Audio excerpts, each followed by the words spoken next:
মাথা নিচের দিকে দিয়ে আল্লাহ গো ডেকে আহাজারি করার পর আঘাতকারীদের একজন বলছে, তুমি কান্দো কই, তোমার চোখ দিয়ে তো পানি বের হয় না। বৃদ্ধ লোকটি তখন কাকুতি মিনতি করে আল্লাহ আল্লাহ করছেন আর বলছেন, পানি বের হয়েছে, তোমরা আমাকে ছেড়ে দাও, তোমাদের পায়ে ধরি, তোমরা আমাকে ছেড়ে দাও।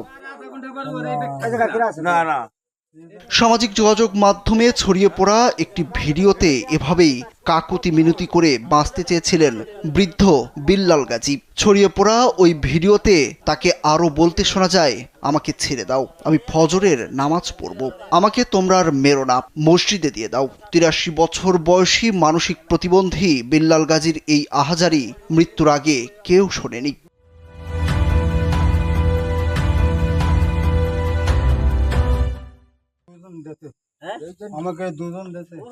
বয়সের ভারে নুয়ে পড়া এই প্রতিবন্ধী বয়োবৃদ্ধের প্রতি কোনো দয়া করেনি কিছু উচ্ছৃঙ্খল মানুষজন। চোর সন্দেহে নির্মমভাবে পিটিয়ে হত্যা করা হয়েছে তাকে। সঙ্গে থাকা জাতীয় পরিচয়পত্রের তথ্য অনুযায়ী তিনি খুলনার পাইকগাছা উপজেলার লক্ষ্মীখোলা গ্রামের শহর আলী গাজীর ছেলে। মঙ্গলবার দিবাগত রাত ১:৩০টার দিকে ফরিদপুরের নগরকান্দা উপজেলার গোয়ালপোতা গ্রামের লতিফ মণ্ডলের বাড়িতে গিয়ে ওঠেন বিল্লাল গাজী। পরে বাড়ির উঠানে রাখা একটি অটো ভ্যানের ওপর বসেছিলেন, কিন্তু লতিফের বাড়ির লোকজন মনে করেছে তিনি ভ্যানটি চুরি করতে এসেছেন। পরে আশপাশের লোকজনও জড়ো হন।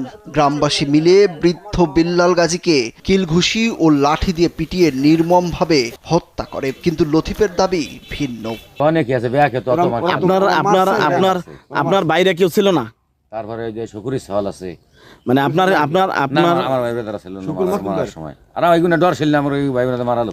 আর আমি তো ওই ভ্যান নিয়ে চলে এসেছি, তারপর শুনে ঘটনা ওরা মারছে।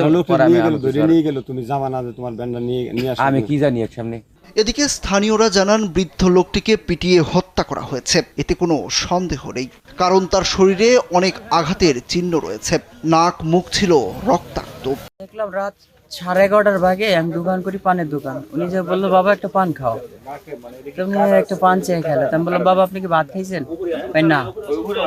উনি চৌকিতে বললাম যে আপনি এখানে শুয়ে থাকেন, কথা বললে আমি আমার বাসায় চলে গেলাম। এরপর জানতে পারলাম যে উনি এখানে মারা গেছে, এসে দেখতে পারলাম যে উনি এখানে মারা গেছে।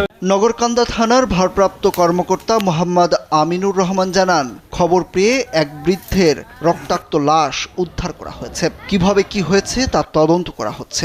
অভিযোগ সাপেক্ষে পরবর্তী ব্যবস্থা নেওয়া হবে। সংবাদ পেয়ে লাশ উদ্ধার করে ময়নাতদন্তের জন্য মর্গে প্রেরণ করা হয়েছে এবং লাশের উত্তরসূরিরা লাশ নিয়ে গেছে, তাদের নাম আইডেন্টিফাই হয়েছে প্রথম অজ্ঞাত।